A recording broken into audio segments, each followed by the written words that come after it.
Salam sejahtera bagi kita semua. Shalom, Om Swastiastu, Namo Buddhaya, salam kebajikan.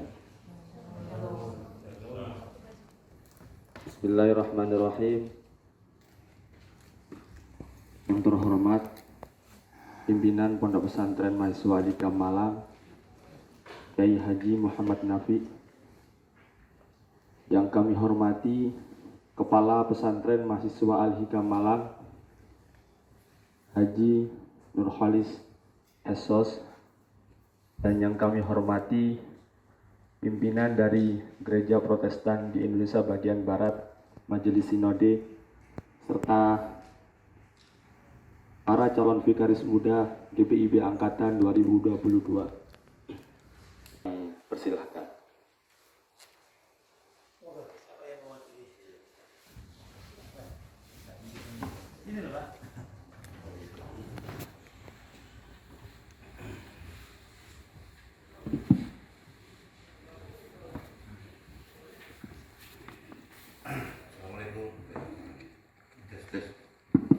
Assalamualaikum warahmatullahi wabarakatuh. Selamat pagi buat saudara-saudara ibu bapak sekalian.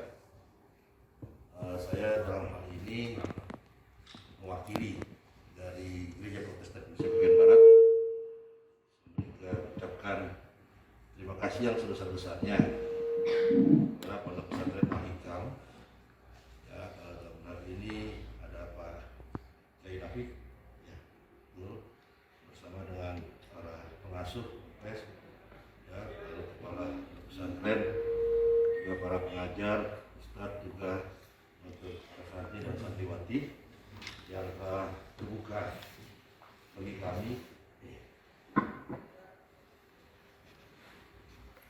terbuka bagi kami, menyambut kami untuk bersilaturahmi. Maksud dan tujuan daripada kami dan bersama-sama dengan para calon pendeta ini yang angkatan 2022 terkait dengan tugas panggilan sebagai pendeta untuk dalam kehidupan bergereja juga harus guyup dengan masyarakat untuk mengatasi persoalan dan membangun masyarakat demi cita-cita bersama dari berdirinya negeri dan bangsa ini. Oleh karena itu, sebagai mana yang kita tahu ciri daripada masyarakat kita beragam, dan salah satu daripada keberagaman itu adalah bagaimana juga kita bisa bersilaturahmi, hidupkan kerukunan, persaudaraan dengan saudara-saudara muslim di tanah air ini. Nah, dan itu sebabnya kami memilih Pondok Pesantren Al-Hikam, ya, karena yang kami ketahui bahwa menjadi basis daripada para kiai, ustadz, gitu ya, yang turut dalam mengajar, mendidik dan merawat keyakinan daripada saudara umat muslim di Indonesia ini. Kami persilahkan. Bismillahirrahmanirrahim. Bapak Ibu, berkat dari karena tadi saya lupa. GPIB anak santri Al-Hikam dan Nurholis sebagai kepala pesantren mahasiswa Al-Hikam yang saya asli ini pesantren itu ya begini ini. Selanjutnya sekedar memperkenalkan pesantren yang dirintis oleh Kyai Hasyim Nuzhati almarhum. Ini pesantren ini dimulai deklarasinya tahun 90, tetapi pesantren itu saya kira ya seperti gereja, gereja itu kan bukan bangunan dan jemaat. Sama seperti pesantren, itu biasanya dimulai dari adanya seorang yang karena kapasitas keilmuan keagamaannya, karena pesantren itu berdiri keagamaan dan kiprah sosialnya seseorang. Lalu dia punya akseptabilitas sosial. Perkembangan selanjutnya, lalu dia menjadi guru, bahkan menjadi rujukan masyarakat, di mana tokoh ini yang waktu itu belum jadi tokoh ya. Tapi hanya bermula dari orang yang karena kapasitas ilmu agamanya, karena kiprah sosial kemasyarakatannya, lalu dia acceptable di hadapan masyarakatnya, lalu menjadi guru masyarakat, bahkan lalu menjadi rujukan masyarakat. Guyonannya, tapi kan ini otak adik maduk ya. Sampai disebut kiai, itu kan dari bahasa Jawa Timur ikiai. Iya, ikiai. Sehingga ini sebetulnya sebutan yang melalui seleksi sosial. Acara-acara di masyarakat itu tidak bisa dimulai kalau orang ini belum datang. Diganti, gak mau, ikiai. Itu lalu jadi sebutan kiai itu sebetulnya tidak tiba-tiba datang. Ya, kalau saya urut prosesnya adalah itu tadi, bahwa bermula ada seorang yang karena kapasitas ilmu agamanya, lalu kiprah sosial kemasyarakatannya, lalu dia acceptable sampai menjadi selected people, sampai disebut ikiai mohliane. Dan itu acara apa saja di masyarakat. Nanti ada pernikahan itu belum bisa dimulai itu kalau dia belum datang. Karena itu disebut ikiai. Ini jangan dicari sandaran teorinya ya. Jangan dicari. Malah ini PR tuh kamu ini yang masih muda-muda ini, kamu bener asing demonografi gitu. Kalau belakangan ada pesantren yang justru menjadi problem bagi masyarakatnya, itu ya karena imported.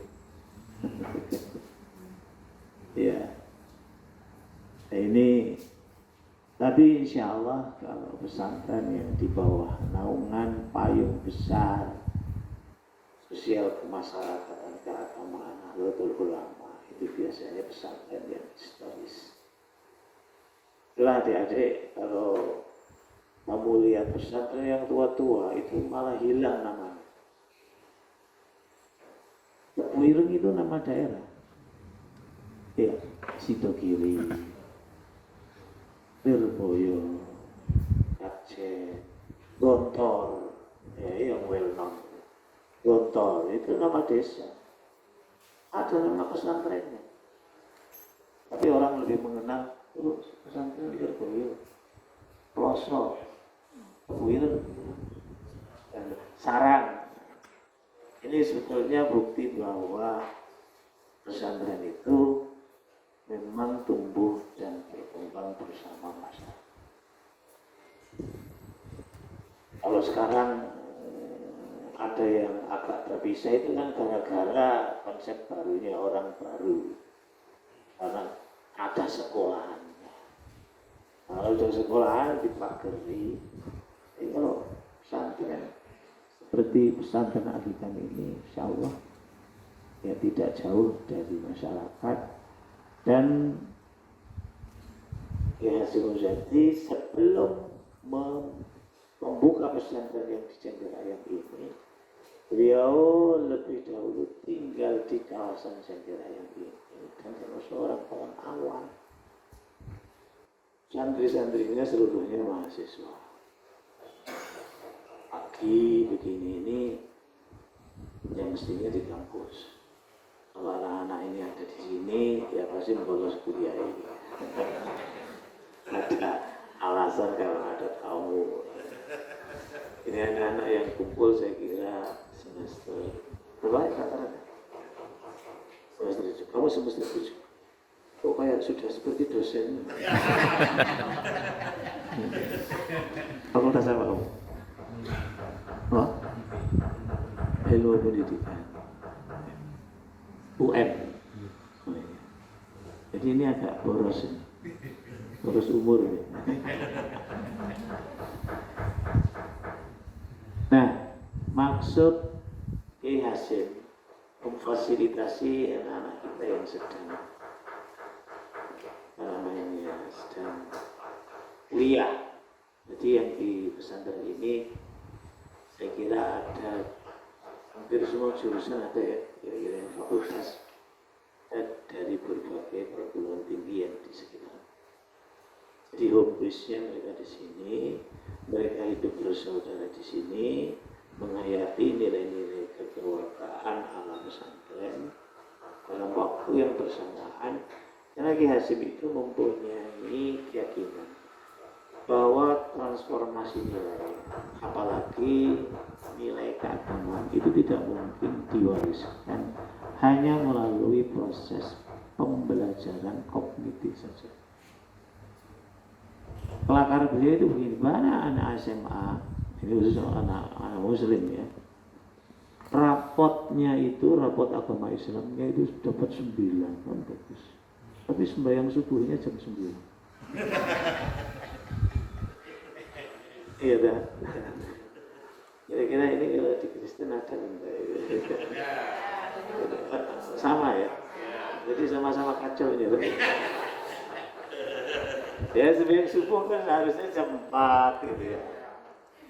Ini rapotnya agama Islam 9. Lapor sembahyang subuhnya jam 9.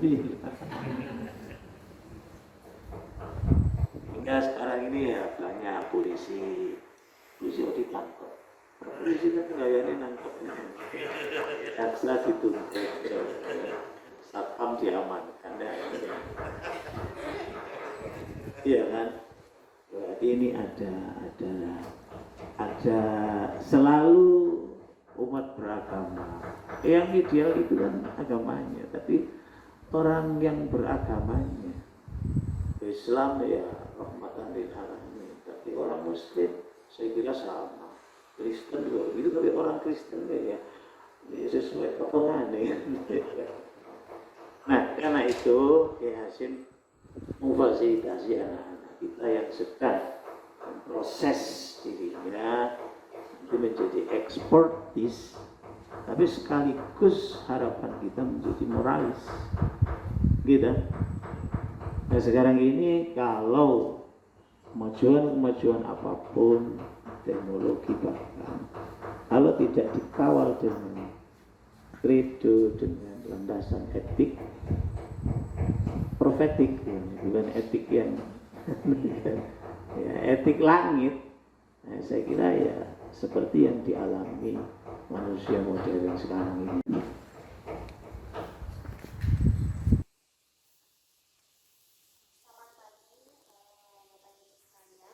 Teman, saya Melinda mau bertanya. Tadi kan sudah dijelaskan banyak tentang bagaimana pesantren ini mengembangkan tentang pendidikan moralis yang lebih banyak. Nah, tapi saya ingin bertanya, apakah tujuan atau juga arah dari pesantren ini cukup sampai di ilmu pendidikan keagamaan, atau santri-santri sini juga diajak untuk terlibat dalam segala kegiatan lintas agama? Dan kalau misalnya ada, boleh jelaskan Pak apa saja? Terima kasih. Untuk anak-anak kehidupan kesehariannya bisa langsung dijawab oleh anak-anak sendiri. Ini kalau saya menjawab mesti tak jawab sing api-api itu. Sedemikian rupa sampean malah nggak tahu gitu. Jadi nanti biar lebih asli jadi sampean. Nah, terkait dengan lintas agama, kita memang tidak membuat kurikulum khusus untuk itu, tetapi hidup berdampingan hatta lintas agama itu bagi pesantren itu satu hal yang sudah nyata dan sehari-hari dilakukan. Seperti hadirnya bapak-bapak, ibu-ibu dari GPIP. Kami juga sekali keluarga adik kami ini dengan Pendeta Agus. Itu apa ya? Pak Agus. Dia dari gereja Jawa Timur. Bapak PGI ya. Kita PGI. Ya, dia dari PGI, dari beliau di tingkat nasional PGI. Pendeta Agus itu kalau menurut saya kadang mas, kadang D. Jadi juga merasa menjadi anak angkatnya Pak Azim jadi. Oh ini, jadi keterbukaan kita karena waktu anak-anak ini sangat terbatas. Adik-adik ini juga pernah kuliah kan semua. Apalagi sekarang ini kuliah terbuka ya. Apalagi kemarin waktu daring itu kalau masih sampai sakit. Karena semua dosen kasih tugas ya. Dan tidak ketemu dosennya. Nah, jadi keterbukaan seperti ini beberapa kali ya sekali lagi saya katakan bahwa tidak ada materi pembelajaran khusus tentang interfaith dialog itu tidak ada, tetapi sikap sosial kita yang terbuka dengan landasan ruhul ma'ad kita. Ruhul ma'ad itu seperti yang spirit gitu ya, spirit, nilai-nilai spirit yang harus menjadi atmosfer keseharian. Itu salah satunya juga menjadikan basis moral untuk kita bisa bertemu dengan siapa saja. Saya kira itu jawaban saya yang mungkin terlalu umum, tapi saya tegaskan bahwa di pesantren ini tidak ada materi pembelajaran yang khusus tentang lintas iman.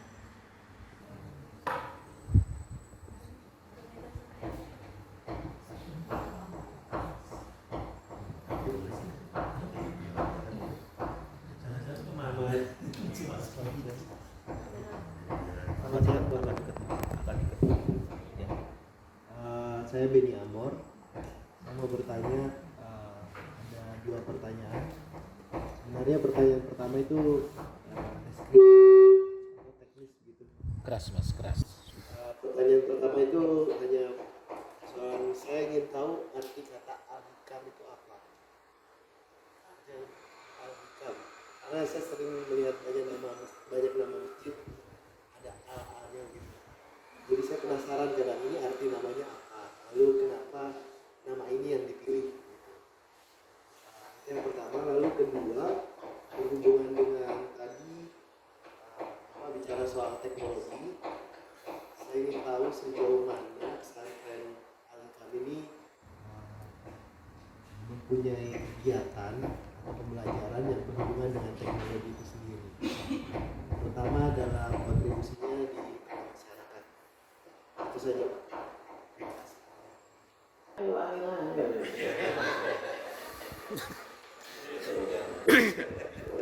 Sudah ujian tesis ini. Saya nggak bisa, dia nggak bisa. Untuk nama Al-Hikam ya, Al-Hikam itu bentuk jamak plural ya. Bukan plural ya.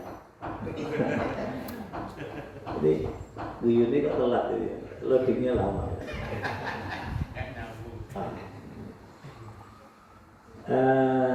Bentuk jamak dari kata hikmah. Jadi hikmah itu apa ya? Ya hikmah. Hikmah. Kalau tafsiran dari umpamanya dari kitab tafsir ya, man yu'tal hikmah faqad utiya khairan katsira. Barang siapa yang diberi hikmah, maka sesungguhnya dia telah diberi kebaikan yang banyak sekali. Itu biasanya hikmah itu kan kalau jadi diksi Indonesia mesti digandeng dengan kebijaksanaan. Jadi selalu bijaksana, tidak bijak sini kan. Ya saya tidak tahu sananya itu mana, langit dan jadi itu hikmah. Tadi kalau sebut al. Belajar bahasa Arab enggak di sana? Enggak ya? Oh, Ibrani. Ada yang belajar bahasa Arab. Itu kan alif lam itu kan artikel ya, yang menjadikan indefinite jadi definite. Nah, al itu menjadikan yang indefinite menjadi definite. Jadi itu artikel al. Kalau di Indonesia kan tidak ada ya. Hanya cuma huruf besar dan huruf kecil. Jadi kalau bapak-bapak bilang pesantren mahasiswa Tarikam Malang, tapi kalau salah tulis ya artinya beda banget. Kalau M nya diganti M kecil itu waduh kasihan. Jadi Harimah anak Malang. Nah, sekarang Malang tenang ini ya, ke Kanjuruhan. Jadi ya, tentu Pak Hasim mempunyai harapan kenapa pesantren ini dinamakan pesantren Al-Hikmah. Semoga anak-anak yang Al-Hikam, semoga anak-anak yang sedang belajar di perguruan tinggi dan bisa belajar di perguruan tinggi sebetulnya kan buat masyarakat Indonesia ini blessing, gitu.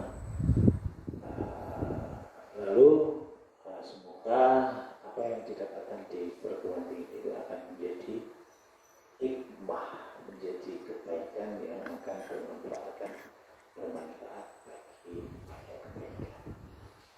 Saya kira itu harapan Kiai Hasim sebagai pendiri. Namanya menamakan pesantren ini sebagai pesantren Al-Hikam. Dan di khazanah literatur pesantren ada satu kitab yang sangat dikenal, yakni kitab Hikam. Yang kebetulan Kiai Hasim ini sangat mengagumi kitab Hikam ini yang ditulis oleh Muhammad Sakandari, orang Mesir. Itu kitab ini terbit mungkin 600 tahun yang lalu, tetapi masih sangat dikenal di dunia pesantren, khususnya pesantren yang ada di Nusantara ini.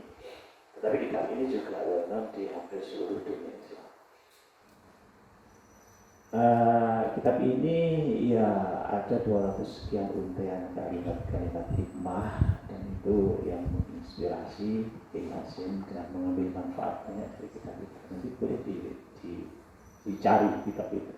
Secara praktis ya ini tidak tahu ya apa sudah pakai teknologi belum ya. Tapi begini, anak-anak kita ini kami menyikapi realistis. Tuntutan keharusan yang dilakukan di kampus, gitu kan, itu sudah menyita banyak waktu. Tetapi saya kira kita berusaha ya, mengikuti bahwa anak-anak ini supaya mendapatkan pengalaman teknologis di kehidupan sehari-hari, yang itu nanti menjadikan pengembangan diri. Seperti keseluruhan yang menata infrastruktur teknologi informasi di pesantren ini dilakukan anak sendiri dan kerjanya sampai saya kira hanya sebatas itu yang dilakukan. Kita mengasumsikan bahwa secara akademik di kampusnya masing-masing hal itu sudah ada saluran sehingga yang bisa dilakukan dan menjadi skala prioritas yang kita lakukan di dalam pesantren ini adalah membentuk karakter keagamaan dan jajah. Terima kasih. Bismillahirrahmanirrahim. Assalamualaikum warahmatullahi wabarakatuh. Selamat pagi, salam sejahtera untuk kita semua. Perkenalkan, nama saya Umar Syah. Saya santri Al-Hikam, berasal dari Medan, Sumatera Utara.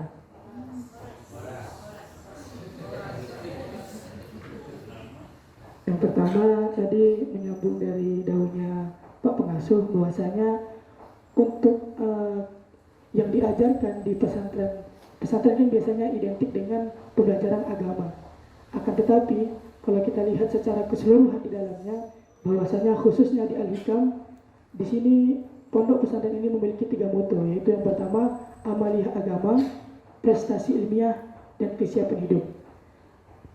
Untuk moto yang pertama yaitu amaliyah agama, sudah pasti pesantren mengajarkan amaliyah keagamaan. Contoh ada kelas setelah subuh, ba'da subuh dan ba'da maghrib, itu lebih menekankan kepada amaliyah agamanya, tentang bagaimana santri diajarkan tentang ilmu-ilmu agama. Selain santri di sini kuliah di luar, juga diperdalam dengan ilmu agamanya. Sebagaimana saya yang ketahui bahwasanya dulu pernah didhawuhi oleh Pak Pengasuh waktu pertama kali masuk, bahwasanya cita-cita Abah Hasyim dulu mengapa membuat pondok pesantren ini adalah bagaimana menitipkan Bismillahirrahmanirrahim kepada mahasiswa-mahasiswa yang mungkin dulunya pedalaman agamanya kurang, dan disinilah Abah itu tidak banyak minta manut yang banyak, tapi hanya nitip satu, yaitu Bismillah. Jadi apapun yang mau dikerjakan oleh mahasiswa ke depannya itu harus dengan tujuan untuk mencapai ridho Allah. Mungkin seperti itu tentang amaliyah agama. Dan yang kedua yaitu prestasi ilmiah. Di pondok ini juga seperti yang tadi sudah disampaikan Bapak Pengasuh, bahwasanya di sini kami ada yang namanya rumpun keilmuan. Jadi rumpun keilmuan itu adalah bagaimana setiap mahasantri yang ada di sini bisa belajar bersama. Seperti saya dari jurusan pendidikan agama Islam, tapi saya juga bisa belajar tentang ekonomi, saya bisa belajar dari tentang saintek, teknik dan lain sebagainya. Itu berkat adanya rumpun keilmuan tersebut. Mungkin kalau saya pribadi, apabila saya ngekos di luar, belum tentu saya bisa dapat ilmu yang sebanyak ini. Saya bisa belajar tentang ngedit video, bagaimana caranya dengan anak-anak dari teknik informatika. Saya bisa tahu tentang mesin dari anak teknik mesin. Itu berkat adanya rumpun keilmuan yang dibangun di Al-Hikam ini.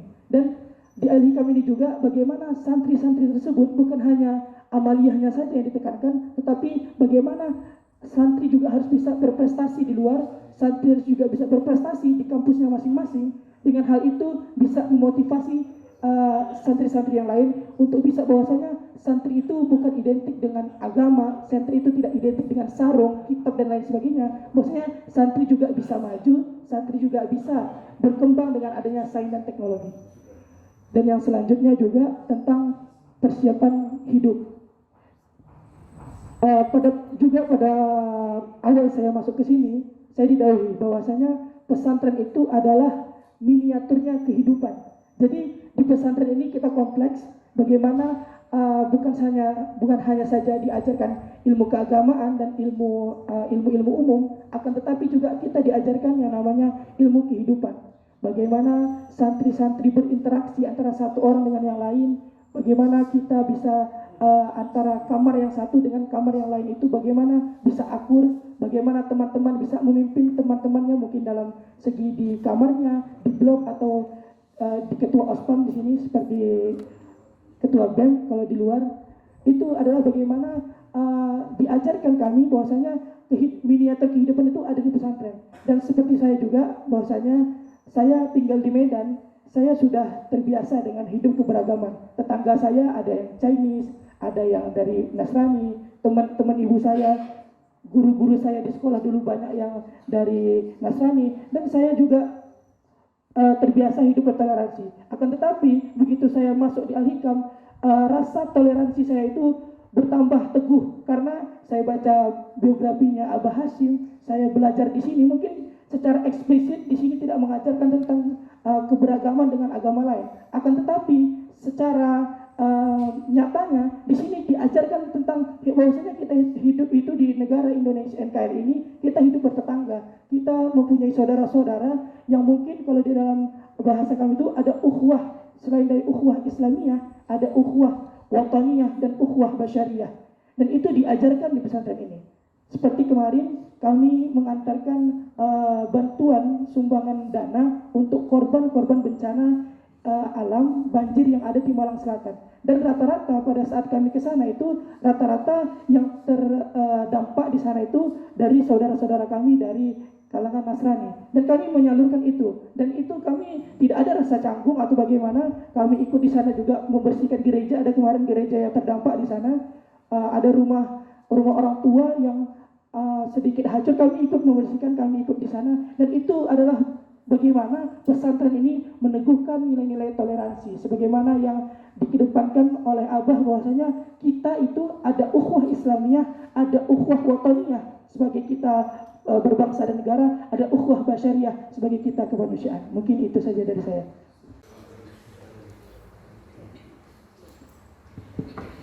Ya baik, selamat pagi.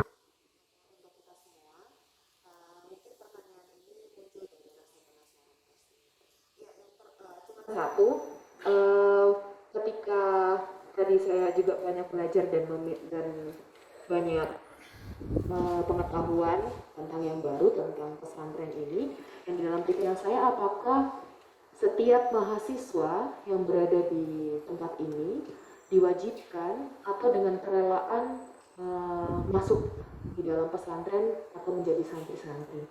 Kemudian apakah itu range waktunya sampai dia lulus, atau memang ini hanya memberi diri atau bagaimana, seperti itu. Terima kasih. Ya, meskipun pesantren itu tadi disebutkan, siapa namanya, Umar ya, Rumemiatul kehidupan, tapi juga ada sisi formal pendidikan. Di Indonesia ini kadang-kadang membingungkan, apa pendidikan formal, informal, atau apalagi ya. Kalau enggak formal ini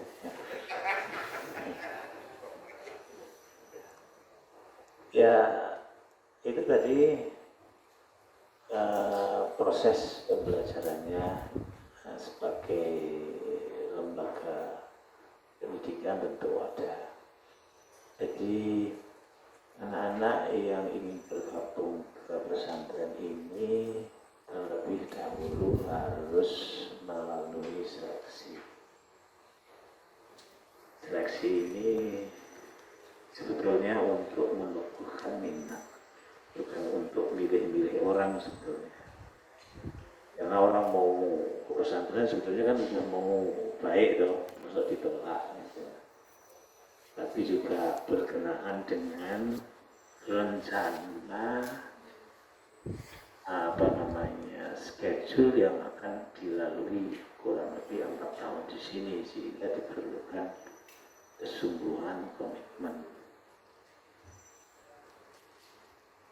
Itu melalui seleksi. Sekali lagi bukan mau milih orang ya, milih dalam pengertian itu tadi, setuju apa enggak seperti kontrak pembelajaran yang time schedule-nya itu hingga 4 tahun ke depan. Nah, nanti juga ada penjenjangan mulai kelas pertama sampai kelas keempat. Nanti ya adalah seremoni wisuda santri dan lain sebagainya. Tetapi sekali lagi bahwa pembentukan scientific framework-nya kami sudah percaya di fakultasnya masing-masing itu sudah terbentuk. Karena itu kita memberikan sisi-sisi yang tidak didapatkan di kampus masing-masing.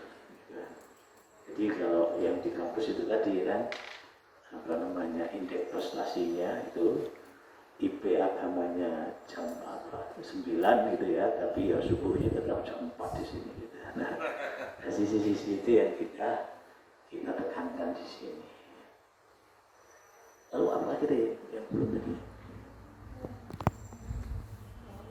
Keluar lulusnya berarti sama dengan Iya, seleksi tadi ya? sama dengan. Karena itu yang kita terima di sini itu yang maksimal anak-anak yang maksimal semester 3. Karena kalau semester 5 nah, sudah entek waktunya.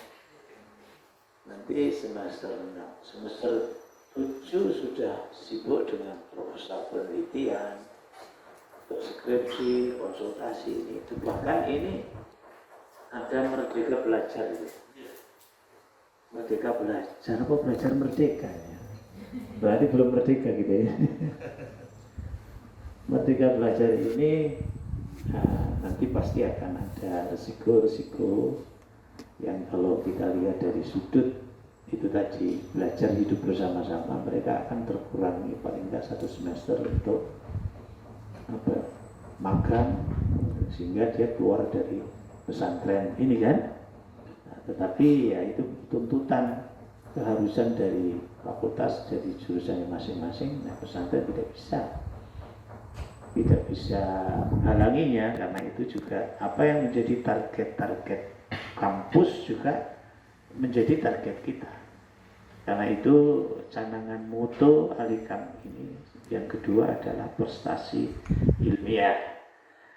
Pak Hasim memilih tidak sekedar prestasi akademik, banyak juga anak-anak yang indeks akademiknya baik tapi prestasi ilmiahnya kurang di masyarakatnya, gitu kan. Nah, saya kira kalau ilmu kesehatan itu baru indeks prestasi akademik, tetapi kalau hidup bersih itu sebetulnya adalah prestasi ilmiah, gitu kan. Banyak tokoh-tokoh masyarakat yang khidmat, pengorbanannya, kesungguhannya di bidang keilmuan, sebetulnya itu kan adalah prestasi ilmiah, tapi karena tidak kuliah jadi tidak dapat pangkat profesor. Nah, itulah mengapa moto yang kedua Alikam ini adalah prestasi ilmiah. Jadi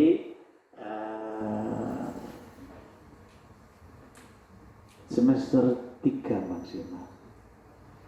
Yang kita dahulukan ya semester pertama karena rencana pembelajaran, rencana pendidikan di pesantren Alikam ini 4 tahun, sehingga kalau disetarakan dengan waktu S1 insya Allah pas. Ibu ini kan sama, kalau di sini mungkin kalau di pesantren itu talent ustaz, di sini kan mungkin talent ustaznya juga dalam pendeta. Apakah pada saat pembelajaran itu ada juga pembelajaran tentang mengenal agama lain, mungkin agar nanti bisa pada saat terjun di masyarakat, jadi bisa kita bagaimana membedakan, oh ini agama ini seperti ini, agama ini seperti ini, jadi kita bisa rasa tahu, jadi dari butuhnya rasa tahu tersebut timbullah rasa toleransi, mungkin seperti itu pertanyaan dari saya.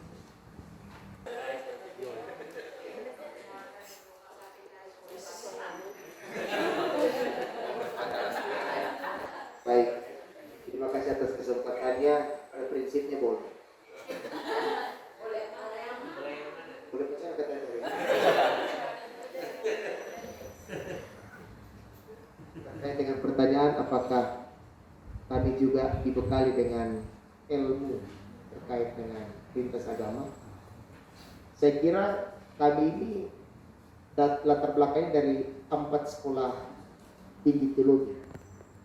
Yang 4-4-nya ini di dalam kurikulum ada juga melampirkan mata kuliah yang berkaitan dengan lintas agama. Saya ambil sampel di Sekolah Satya Wacana, itu kami ada mata kuliah agama Islam. Bahkan kami setelah mempelajari kurang lebih beberapa bulan mata kuliah ini, yang diajar langsung oleh Kiai Haji Muhammad Hanif pas dalam kelas bersama-sama dengan pendeta Ishak Nabi. Di salah satu di silabus itu kami wajib di bulan kedua atau bulan ketiga hampir mengakhiri perkuliahan akan field trip ke pondok pesantren dan menginap di situ dengan maksud untuk bersama-sama belajar, bukan memberi pelajaran tapi belajar saling satu dengan yang lain. Jadi bisa dibilang paket lengkap. Secara kognisi kami diberi pemahaman tentang bagaimana agama lain. Bukan hanya agama Islam, tapi ada juga teologi agama-agama, jadi lintas agama. Ada agama Buddha, agama Hindu dan lain-lain. Bahkan kami juga pergi ke tempat vihara untuk field trip. Gitu. Jadi secara kognisi kami dibekali, kemudian juga afektif, aksi kita secara betul-betul nyata di lapangan, dan terakhir orientasi ke depan. Apa manfaatnya sih kita kok bisa harus belajar teologi secara lintas itu yang kita dapat. Saya kira demikian. Terima kasih. Ya, orang Batak. Kalau dari logatnya seperti logat Batak. Oh, bukan.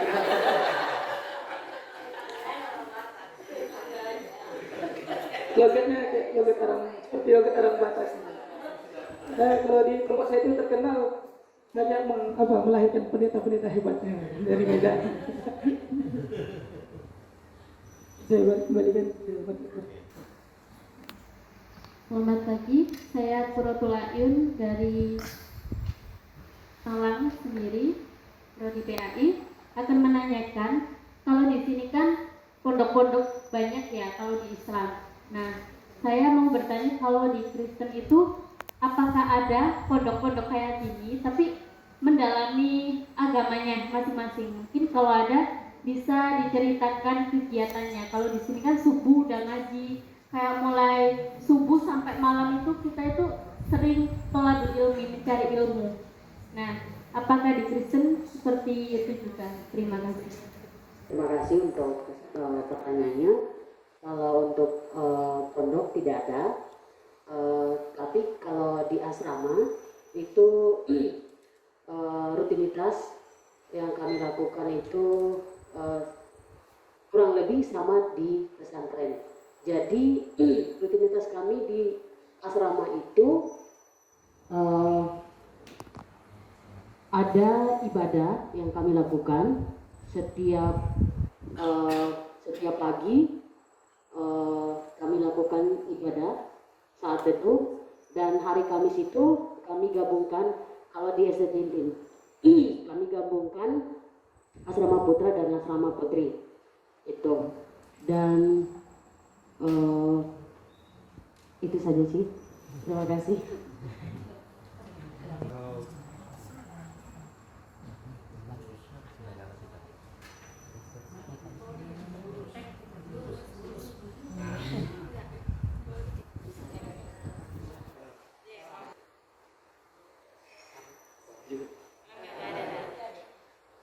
Tadi itu kan disebutkan oleh Gio ada 4 strategi teologi. Pertama itu STT Jakarta, lalu ada STT Intim di Makassar, lalu ada UKSW, dan ada KDW. Masing-masing 4 sekolah ini punya model pendidikan yang berbeda-beda. Ada yang di asrama, ada yang tidak di asrama. Saya dari STT Jakarta. Kalau dari STT Jakarta, kehidupannya kurang lebih sama tadi seperti yang Bapak bilang. Pagi itu kita ada doa bersama, lalu ada makan pagi bersama, nanti dari situ berangkat ke kampus sama-sama tempat kami belajar teologi, lalu nanti jam 6 sore itu sudah harus kembali ke asrama, dan nanti ada doa malam bersama, lalu juga ada jam belajar bersama, dan juga bahkan diatur jam tidurnya. Jadi semua lampu kamar harus sudah mati sekitar jam 10 habis jam belajar. Kurang lebih itu gambaran singkat.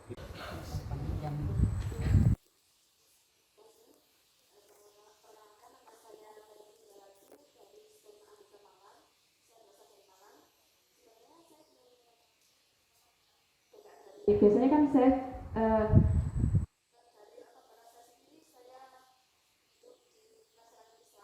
dan saya terus akhirnya mondok dan mondok lagi, jadi saya kurang paham tentang agama selain agama Islam.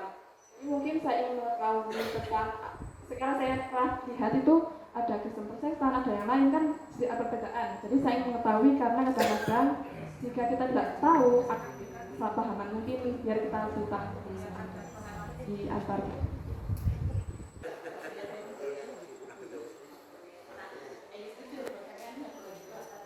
Pertanyaan tentang perbedaan dari Kristen, Protestan sama Katolik seperti itu, ya kurang lebih. Oh iya, kurang lebih perbedaan antara seperti Ya, Kristen Protestan itu adiknya Katolik. Gitu. Ya, jadi karena kita suka protes, makanya kemudian sama Katolik dikeluarkan, bikin gereja sendiri sana katanya. Itu ya begitu, jadi gereja sendiri. Jadi dalam beberapa tradisi ada yang berbeda, meskipun ajaran pokoknya tetap sama, tapi dalam beberapa tradisi ada yang berbeda. Begitu, kalau menurut saya secara singkatnya seperti itu. Keyakinannya kepada Tuhan rumusannya sama, gitu ya. Keyakinan ritualnya dalam beberapa teknisnya berbeda, gitu ya, karena memang itu terkait dengan tradisi. Seperti perayaan hari besar dan sebagainya sama. Nah, jadi karena Kristen ini protes, ya kelompok yang muda ini protes, makanya kemudian dikeluarkan jadilah Kristen Protestan. Yang Katolik tetaplah jadi Katolik. Itu kira-kira. Tapi udah baikan kita. Ya, yang diprotes itu ini banyakkan aturan. Itu, wah harus ada tata ini semua. Jadi, waduh ini ribet ini katanya nih, nah gitu. Jadi maunya yang langsung aja lah, gitu ya begitu. Ya, jadi memang lebih karena tradisi ya, itu saja. Itu Pak. Kira-kira cukup? Izin maaf sebelumnya, ini pertanyaan terakhir mungkin dari saya. Saya mau bertanya kepada teman-teman dari calon-calon yang ada di sini. Dan kita kan sama-sama ke depannya akan menjadi calon penerus dari generasi sekarang. Saya mau menanyakan dari pandangan teman-teman pendeta, teman-teman pendeta yang ada di sini, teman-teman semua, bagaimana wacana teman-teman ke depan, bahwasanya seperti yang kita tahu, bahwasanya era society 5.0 ke depan akan menghadapi begitu banyak tantangan. Contohnya saja di tahun 2023, seperti yang kita tahu banyak berita-berita tentang resesi dan lain sebagainya. Jadi yang lebih saya pertanyakan itu bagaimana tentang wacana toleransi, wacana tentang kedamaian di dunia. Bagaimana kita tahu juga dunia itu sekarang ini sedang tidak baik-baik saja. Contoh Ukraina dan Rusia sedang berperang, belum lagi yang ada negara-negara konflik yang lain sebagainya. Saya mau bertanya kepada teman-teman, bagaimana wacana teman-teman semua ke depannya itu seperti yang saya sebutkan tadi, bahwasanya di kami di Islam itu ada namanya ukhuwah Islamiyah, ukhuwah wataniyah, dan ukhuwah basyariyah sebagai wacana sebuah toleransi, bagaimana mendamaikan dunia ini. Bahwasanya kita tidak hanya ada persaudaraan antar sesama Islam, tetapi juga kita ada persaudaraan antar sesama di bawah naungan Negara Kesatuan Republik Indonesia, dan ada juga namanya persaudaraan antar manusia. Dan bagaimana itu intinya, bagaimana Islam sebagai rahmatan lil alamin, sebagai rahmat bagi seluruh alam. Dan bagaimana juga di kalangan teman-teman dari Kristen, apakah bagaimana wacananya ke depan untuk wacana tentang perdamaian dunia, agar nantinya sama-sama kita bisa merasakan yang namanya kehidupan yang damai dan abadi. Seperti pertama, saya mengambil sampel visi dari gereja Protestan di sebagian barat, ada 3 itu. Yang pertama, menjadi gereja yang terus-menerus diperbarui, bertolak dari firman Allah. Kemudian menjadi gereja yang menjadi contoh kehidupan dengan sasaran seluruh ciptaan, berarti tanpa terkecuali. Dan yang ketiga, menjadi gereja yang membangun keutuhan ciptaan yang terwujud melalui perhatian terhadap sesama. Jadi ada merujuk pada visi Sinode GPIB, menurut kami ini mencakup bagaimana gereja atau kami dalam rangka meningkatkan kapasitas sebagai calon pendeta ikut ambil bagian di dalam perdamaian dan juga kebersamaan kita, bukan hanya hari ini, tapi keluhuran itu ke depan. Barangkali ada yang menambahkan, silakan. Dari saya itu melihat dari ada ayat Alkitab yang menjadi logonya GPIB, Lukas 13, kitab Lukas 13 ayat 29. Bunyinya itu seperti ini. Dan orang akan datang dari timur dan barat dan dari utara dan selatan, dan mereka akan duduk makan di dalam kerajaan Allah. Tidak disebutkan agamanya. Kita semua ada di dalam kerajaan itu, dan tujuan dari kerajaan itu adalah damai. Damai sejahtera untuk semua orang. Nah, lebih seperti itu.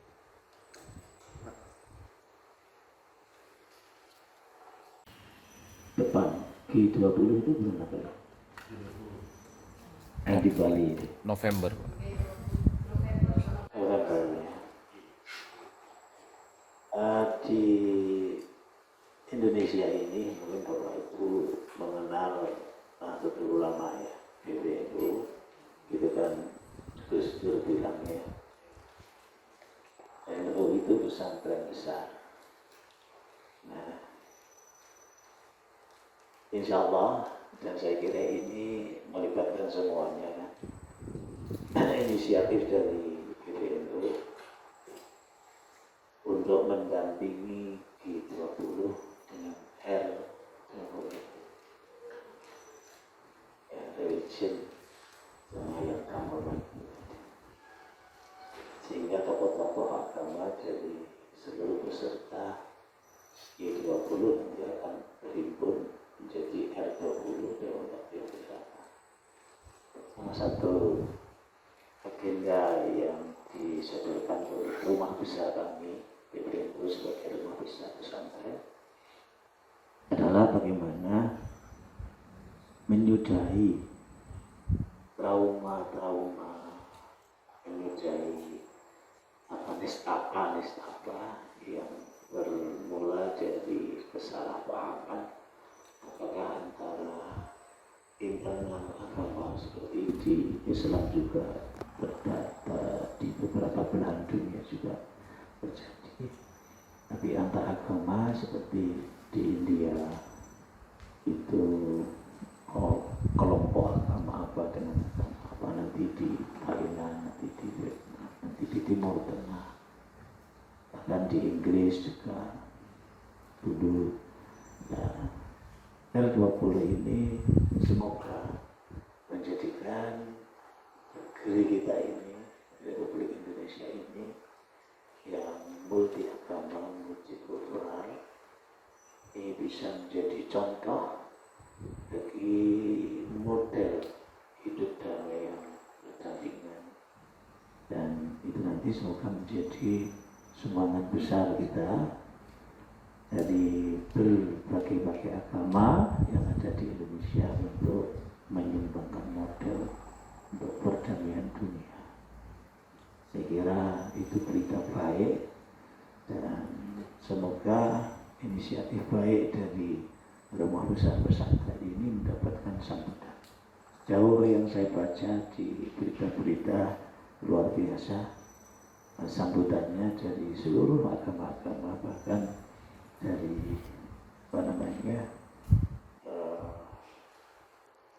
dari peserta G20 itu, dan sudah memastikan untuk mengirim tokoh-tokoh agamanya beri dalam R20. Saya kira ini berita baik untuk kita semua, dan semoga berhasil, meskipun perjalanan itu pasti akan panjang membangun perdamaian dunia itu berdampingan. Tetapi langkah kecil apapun harus dimulai, dan saya kira R20 ini adalah langkah konkret dan lebih konkret dari upaya umpamanya interfaith dialog. Itu kan masih di awal-awal, tapi kalau sudah berdampingan menjadi kesepakatan beberapa negara, semoga itu menjadi sumbangan baik bagi proses perdamaian dunia. Saya kira itu. Terima kasih sekali lagi atas nama keluarga pesantren. Terima kasih kunjungannya dan mohon maaf atas segala kekurangannya. Matur. Di sana biar anak-anak kita ikut dapat gambar.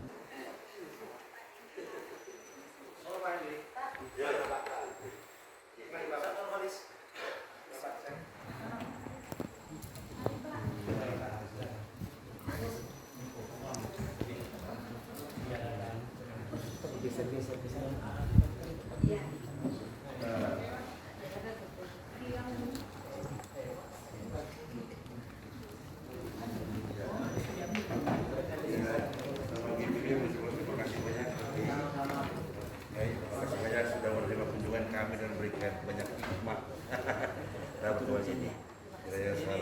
Dari kita nggak punya apa-apa. Bukan malah.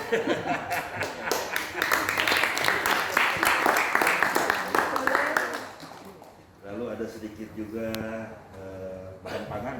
Nah, bisa menambahi stok dapur mungkin. Nah, dipasang.